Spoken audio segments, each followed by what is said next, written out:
Here. Do you want me to take you in for peeping? Hello, Tim. On your way home? Oh, finally. Oh, my feet ain't half numb. Something the matter in there? Yeah, just a light. I noticed it's been burning for a couple of days now. Wondering if I shouldn't step in and tell them about it. I reckon they must have left it burning by mistake, you know. They'll know all about it when they get their gas bill next month. Yeah, I know. Seems a shame, though, doesn't it? Still, I don't think it'll do much harm to go and ask them if they know it's on. I hope they didn't tell you to mind your own business and pack you off. Well, I'm just going to have my pint before supper. Cheerio. Cheerio, Tim.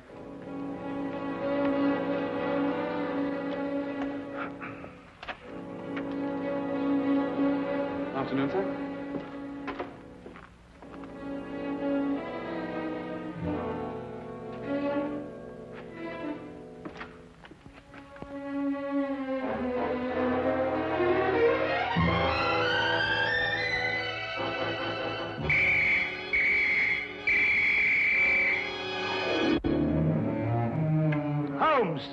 Poison? Yes, Watson. Egyptian, as a matter of fact. I'd read about it before, but I'd never worked with it. That's the key pot! Oh, yes, so it is. I'm sorry about that, but there doesn't seem to be anything else empty at the moment. Is nothing immune in this place? Really, Holmes, there must be something else you could have used. Oh, nothing to worry about, Watson. It's perfectly soluble. I'll have the pot washed out and ready for use by the time you come back from Regent's Park. You can save yourself the trouble. That's the last drop I'll ever drink out of that pot.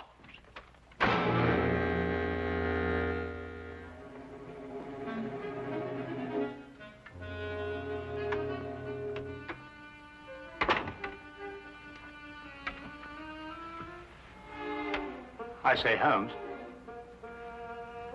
how in thunder did you know I was going to Regent's Park? Well, a simple deduction, my dear fellow. Take a look at your clothes. Oh, what's the matter with them?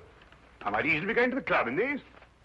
You're immaculate, except for those old shoes. Hmm? Oh, those. I've forgotten all about those.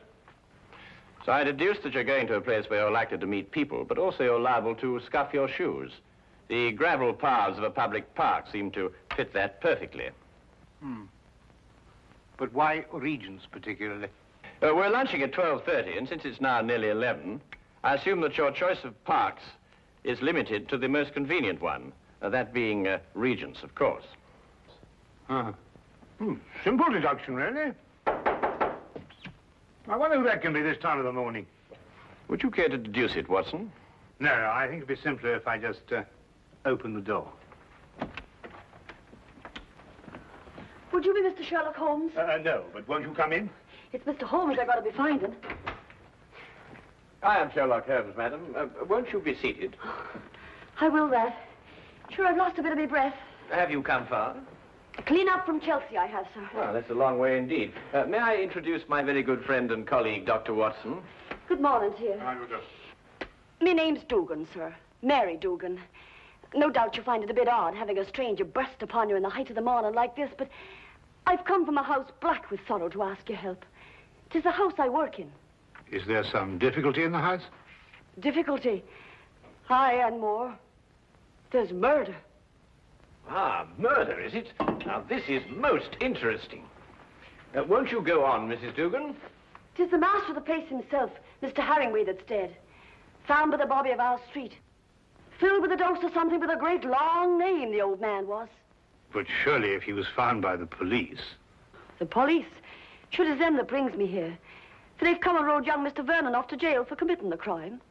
Mr. Vernon? Aye, a strapping lad who's soon to marry Mr. Harringway's stepdaughter, Janet. I gather that you're not in agreement with the police, Mrs. Dugan. Hush, well, that's the problem. That's what's been torturing me all through these black nights and making my life unbearable. For you see, Mr. Holmes, it was my testimony, and my testimony only, that's put Mr. Vernon in jail. It's because of what I told the police that he's sitting in this cell this very moment waiting for his time to go. And yet you believe that young Vernon is innocent. I'm certain the lad's innocent. Sure, I feel it in me bones. Yes, but I say, didn't you tell the police the truth? I told them the truth, sir, but somehow, unbeknownst to me, I must have lied. Perhaps you'd better start your story from the beginning, Mrs. Dugan. Aye. Well, it all happened last Friday afternoon. Late in the afternoon it was, for I was soon to be leaving the house, having the weekend off as I do. It would be about 5 o'clock when there was suddenly a great clatter upon the door.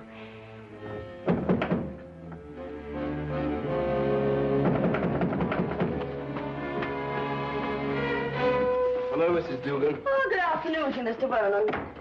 Mr. Herringway asked to see me. Is he in his usual ugly mood? Sure, you shouldn't be talking like that, Mr. Vernon. You know, it makes Miss Janet very unhappy to hear you two fighting all the time. Well, if he wasn't such a stupid old... Where is Janet? Oh, she's away to her aunt's in Manchester. She wasn't to go until tomorrow. Oh, I know nothing of that, sir. But I can swear he put her on her way this very afternoon. I doubt if her aunt's sick again. It looks like another of his tricks to keep us apart. Well, where is he? In his study. He's asked me to show you right in. Just a minute. My coat. I forgot something.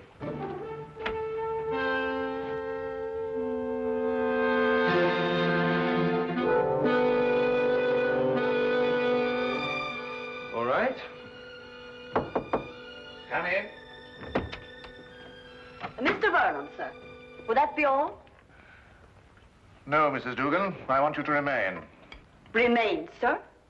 Just sit over there and listen to every word that's said.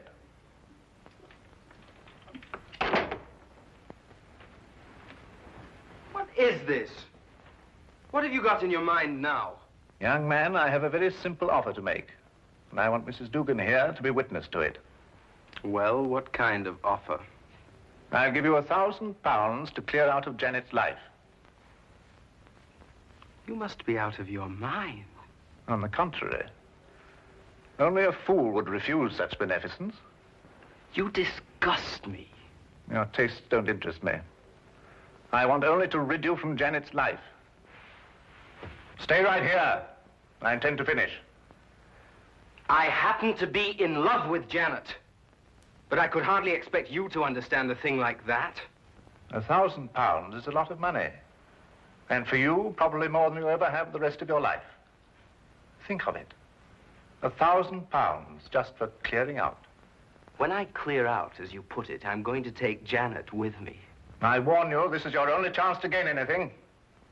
You must always win, mustn't you? Every little thing has to be your way. Even if it means destroying your daughter's happiness. I'm not interfering with her happiness. I only want to cleanse her life of a bit of trash. You may have had her under your fist all her life, but she'll break away now. No matter what you do, Janet's going to marry me. Mr. Herringway!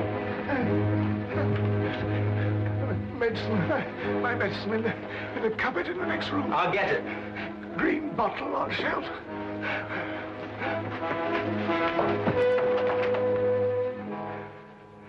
I never lose, Mrs. Dugan. I never lose. Oh, hurry, Mr. Vernon, please, hurry. Coming.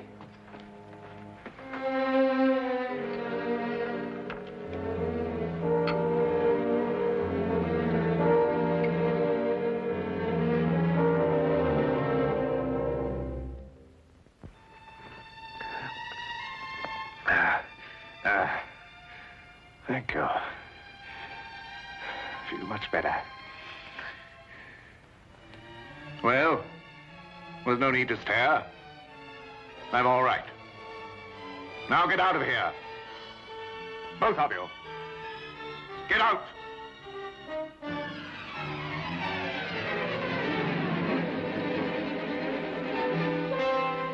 Get out.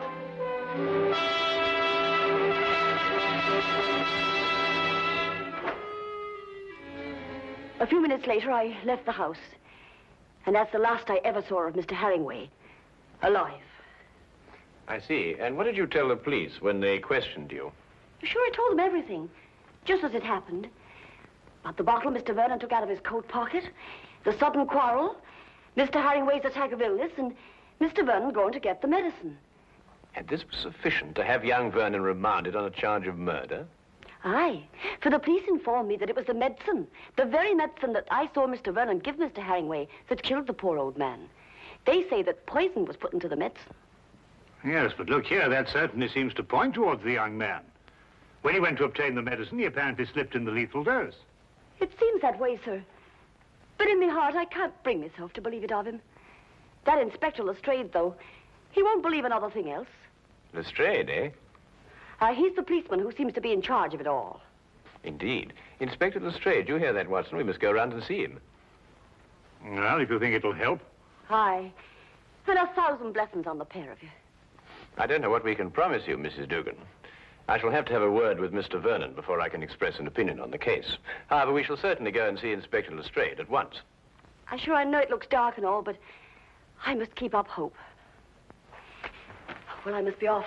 I don't like leaving Miss Janet alone for so long. Naturally, Mrs. Dugan. Well, we'll certainly do our best. Thank you, sir.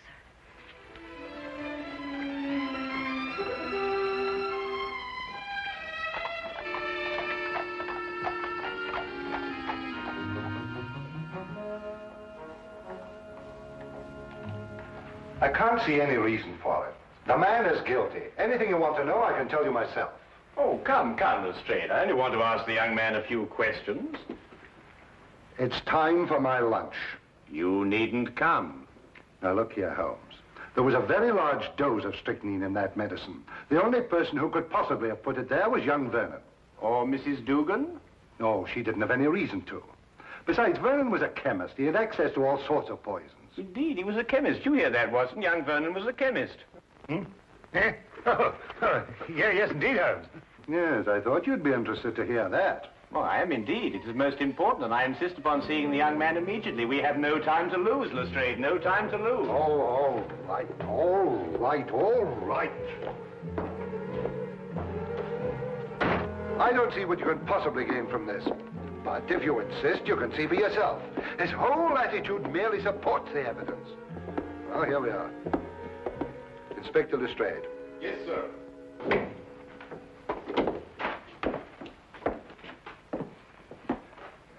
Well now, Vernon. Well now, Inspector. How many times a day are you going to bring me up here and subject me to your idiotic questions? I've already told you everything I know. I'm getting tired of repeating it every half hour so that it'll penetrate your dense brain. Look here, young man, that's hardly an attitude to take. You're charged with the most serious crime. Indeed, I am. And since it appears I'm to pay for it, my only regret is that I didn't have the pleasure of committing it. There's just one point. I don't know who you are, but you may as well know that I don't wish to answer any of your questions either. It appears I've talked myself to the gallows, and that should be enough. So good day to the lot of you. Good day to you, Mr. Vernon, and thank you very much. You've been most helpful.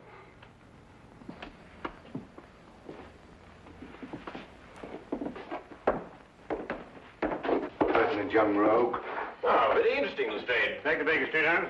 Certainly not, Watson. We have a killer to catch. Killer? Yes. What do you think you were just talking to? A very furious young man, Lestrade. But he's as innocent as Dr. Watson, me, and you. Or perhaps not quite as innocent as you.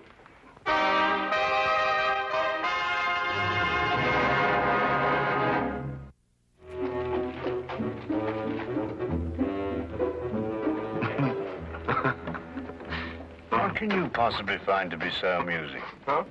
Oh, I was thinking about Lestrade's face when that young scamp called him an idiot. Holmes, do you really believe that young man's innocent? Strychnine, Watson. Combined with the fact that young Vernon's a chemist. Tell me, how quickly does strychnine act?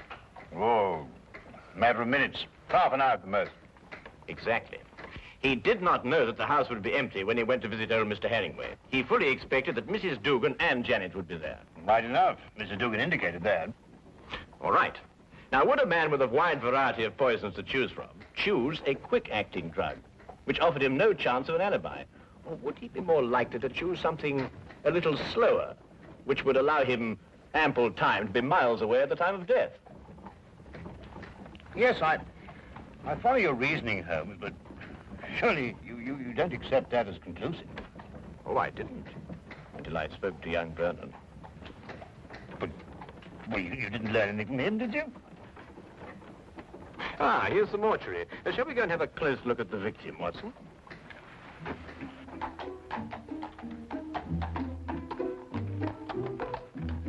Holmes asked to see the medical examiner's report, and as we prepared to enter the mortuary, he explained his theory that Vernon's violent temper didn't fit into the cold-blooded pattern of this crime. A particular sort of fellow, our friend Herringway. Oh, why do you say that? Well, notice the well-kept hair, the neatly trimmed moustache. Mm-hmm. Wasn't so particular about his hands, was he? What do you mean, Watson? Well, look, the dirt definitely packed in under those nails, even gone into the cuticles. I say it's a bit incongruous with this perfect manicuring. Yes, especially as this hand's absolutely immaculate. Wait a minute, Watson. What? This isn't ordinary dirt. This is soil. Well, amateur gardener, perhaps. These hands never did any gardening. They display a lifelong devotion to immaculate cleanliness. And this hand obviously became dirty too near to death to be cleaned. Mr. Holmes, here's the report you asked for, sir. Oh, thank you. What are you looking at that for, Holmes? You know the cause of death was strychnine. This should interest you, Watson. Listen. The blood test indicated an extreme leukocytic state, sufficient to be diagnosed as advanced leukocythemia. Well, Mrs. Duggan said he was ill, but not to that extent. Watson, tell me, how long do you estimate Herringway would have lived had he not been given that dose of strychnine? Well, it's difficult to judge with this information, but I'd say, well, certainly under a year. And we are looking for someone who couldn't afford to wait a year. An impatient murderer. Then that fits in with Vernon's violent temperament. It appears so, Watson. It appears so. And yet there's still something missing. A bottle. A little mysterious bottle. Watson, would you go and collect Mrs. Dugan and take her round to Vernon's apartment? Ah, yes, of course. What will you be doing meantime? Oh, I'm going over to Vernon's place now. There are a few things I want to check over before you arrive. But it's bound to be locked up. How are you going to get in? Oh, with a key. Have you got the key to Vernon's apartment? I hope so.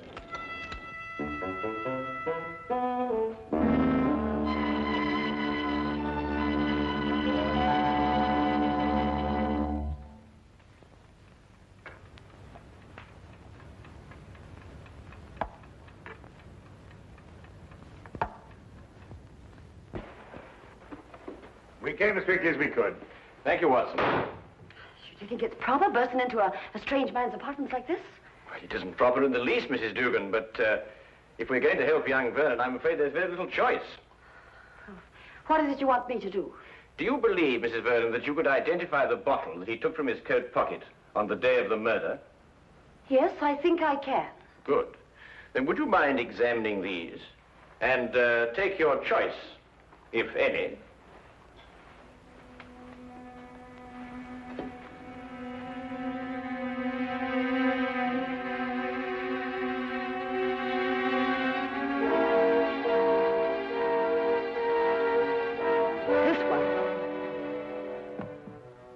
You're certain? I am absolutely certain. Thank you, Mrs. Dugan. Thank you very much.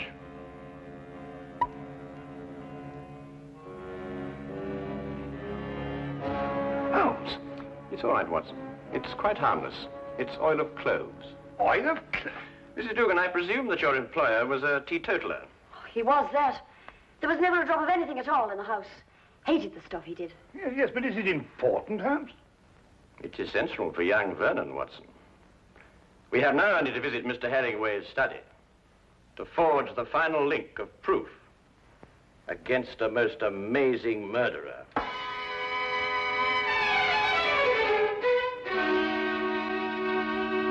Really, Miss Herringway, I hope you realize that in this case I find myself in a particularly difficult position. But as a police officer, I have no alternative.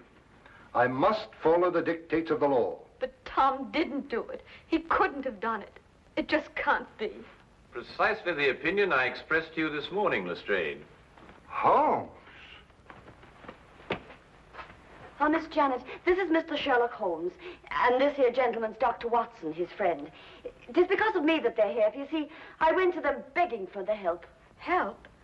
It was your fiancé's arrest that prompted Mrs. Dugan, I believe. I see. Sit down, please. Well, really, Holmes, why do you persist in this? I've always had the greatest respect for your ability, but in this case, well, you astound me. Oh, now, come along, Lestrade. Well, it's true. Vernon had access to poison. He was here when it was taken. And above all, look at the motive. Just look at the motive. Who else had such a motive? Who else? Inspector, you didn't know my stepfather. He was a tyrant who loved nothing, no one. His whole ambition was power, and his whole pleasure was to rule. To my stepfather, my marriage meant only a loss of power, part of his kingdom, and he fought it in every way. Life here became unbearable after I met Tom. Mrs. Dugan can testify to that. Well, 'tis true he was not a kindly man, and he did begin to get a bit odd of late. I see. There were some flowers in this room. Where are they? Flowers, sir? Holmes. Now he's interested in flowers. Petunias, perhaps? Mrs. Dugan? Why, sure, I put them out in the yard to get a bit of sunlight, sir. So dark it was in here. Then there were some flowers. Mrs. Dugan, would you be kind enough to fetch them, please? Yes, sir. Holmes, what have flowers got to do with... Watch. You know, Inspector, your difficulties in this case really must be overlooked. Do you know that you've been deliberately duped? And very cleverly, I might add.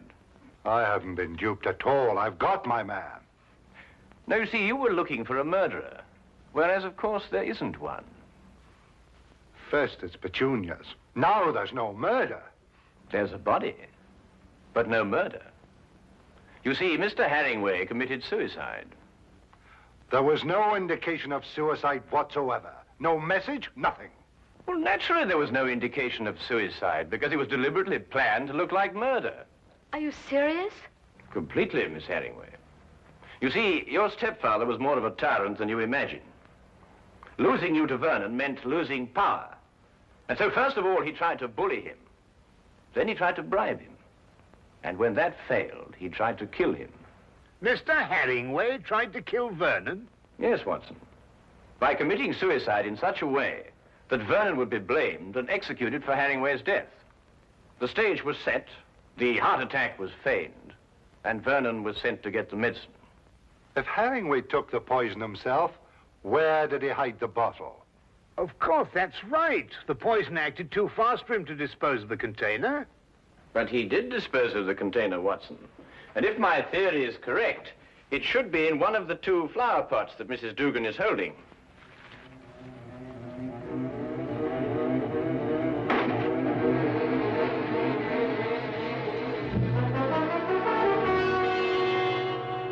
And a chemical analysis will reveal that it contains strychnine.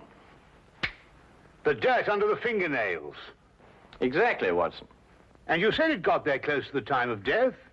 Then Herringway committed suicide. Yes, Lestrade. And Tom is innocent. Go! Go! Simple. Completely. Holmes, you never did explain to me what the oil of clothes was for. Oh, you mean the mysterious little bottle that Vernon removed from his coat pocket? Yes, sir. Oh, it's really quite simple, you know. You see, Vernon stopped at a pub for a few stiff whiskies to brace himself for his interview with Herringway. But the old man was violently opposed to the use of alcohol, so he had to do something to remove the evidence from his breath. Oil of cloves is quite common for that purpose. Ah, I see. Tea? No, none for me. No, I've had some before. My digestion is not quite up to it. Your digestion? Yes, I forgot and mixed our tea with some of that rare Egyptian poison.